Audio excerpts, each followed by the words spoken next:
tell us a little bit about why we should be hyped about Condemned 2? Well, I think Condemned was one of the most brutal first-person action games ever made, and we're really trying to continue that with Condemned 2. We've really spent a lot of time analyzing what people really didn't like about the first Condemned, and we've really tried to address all those issues with Condemned 2.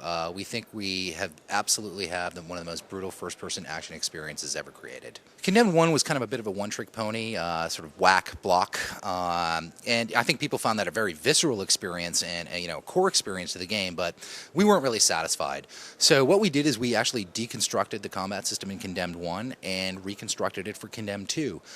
First and foremost, there are 4 layers to combat. The first layer is hand-to-hand fighting, so fisticuffs, which is something that was not present in Condemned 1. Secondly, we have what we call weapons of opportunity. Condemned 1 players will be familiar with this, bricks, pipes, bottles, so on and so forth. The twist here is that you can actually throw these weapons now, and AIs can throw them at you, so you can get a nice, fun little games of catch with AI. You can catch them when an AI throws it, or they may catch it, but again, it offers a whole lot of again, player choice. The third layer of combat that we've added to Condemned is what we call attack and defense chains. These are absolutely vicious, bone-breaking moves, which you saw.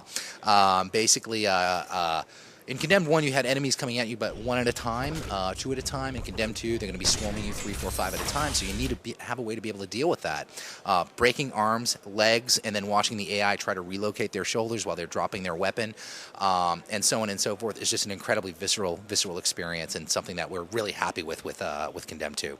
The fourth layer on top of the combat system would be what we call environmental finishing moves. In Condemned 1, AIs fell on the ground and you really to their knees, and you had sort of 4 choices: a headbutt, a kick, so on and so forth. This time you actually pick them up and you decide what you want to do, like, say throw them through that plate glass window, or put them through a TV set, or throw them in a dumpster, or many other things that you can do. So again, player choice.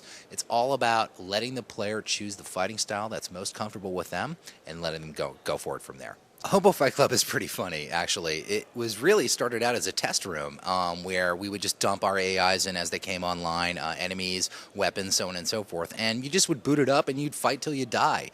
The thing that we found is we were really enjoying it, and we were playing it for 2-3 hours straight without stopping.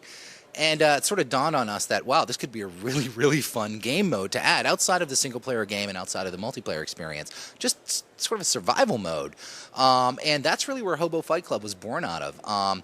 The whole idea is that as you play through each mission, when you finish a mission, all the enemies and weapons that you've come across in that particular mission get unlocked and put into Hobo Fight Club. So the whole idea is that as you continue to progress through the game, more and more things come your way, and from there, you jump down. It really is Fight Club, just like straight out of the movie. You've seen it, and it's just a great way to practice your chops, combat chops, or if you've only got 15 minutes to play, and you've had a bad day and you hate your boss or something, boot up Hobo Fight Club, and I'm sure you'll be feeling better in about 15 minutes. Forensics in Condemned 1, we think were pretty good, but we really weren't satisfied. It was a very linear experience.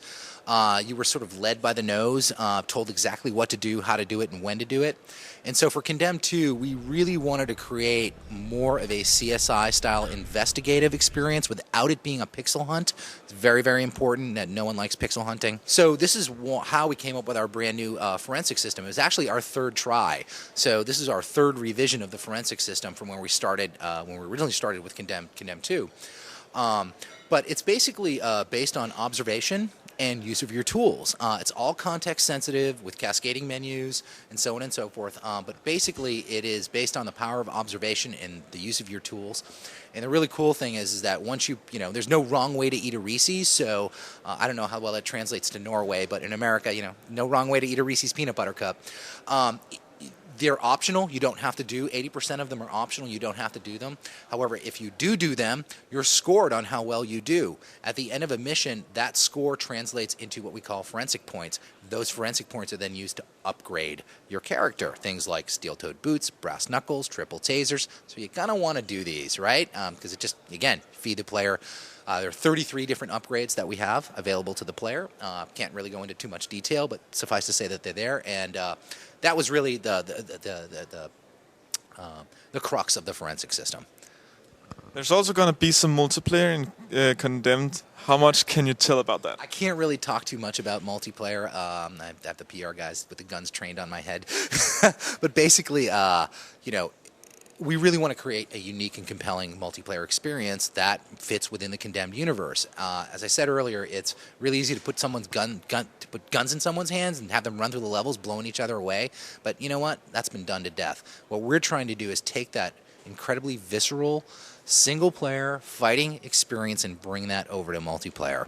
And really, that's the real challenge for us, because no one's really done it, because it's really hard to do. But because it hasn't been done doesn't mean it can't be done.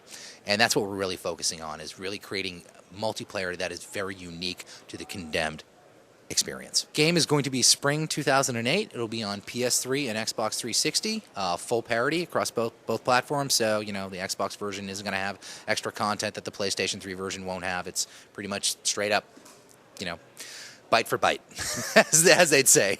Well, thank you very much.